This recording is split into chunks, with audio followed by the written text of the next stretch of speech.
हम जीत गए और काफिर हार गए।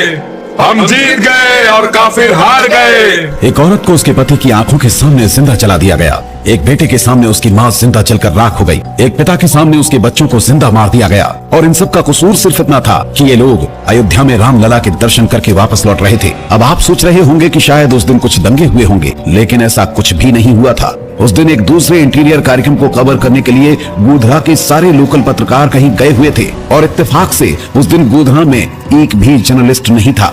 लेकिन अगर आप भी इससे इत्तेफाक समझ रहे हैं तो फिर मैं आपको बता दूं कि ये इत्तेफाक नहीं था, बल्कि सोची समझी साजिश थी। जानबूझकर उस दिन साबरमती एक्सप्रेस में आग लगाई गई थी और जानबूझकर ये काम गोधरा के पास किया गया था। लोग हंसते खेलते हुए अयोध्या से वापस आ रहे थे। वो लोग इस बात से अनजान थे कि रामलला के दर्शन करने की कीमत उन्हें अपनी मौत से चुकानी पड़ेगी। बाकी लोगों की तरह रोहित भी अपनी नई नवेली पत्नी के साथ बातें कर रहा था। अरे बस कुछ ही टाइम में हम दोनों घर वापस पहुंच जाएंगे और देखना, अगर राम जी की कृपा रही तो अगले साल हम अपने बच्चों के साथ अयोध्या दर्शन करने आएंगे।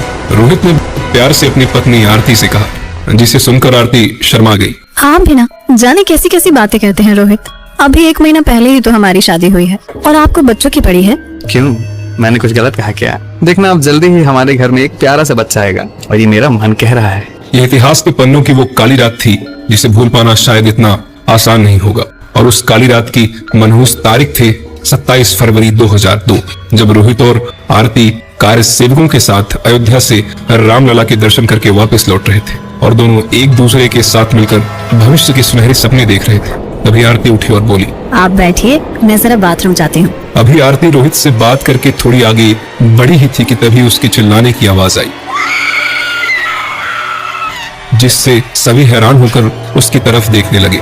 आरती, क्या हुआ तुम्हें? अचानक से तुम्हारे माथे से खून क्यों बहने लगा? रोहित और बाकी सभी ने देखा तो आरती लहूलुहान हुए वहीं नीचे गिरी हुई थी। और इससे पहले कि कोई कुछ समझता, ट्रेन की छत पर हजारों पत्थरों के गिरने की आवाजें आने लगी।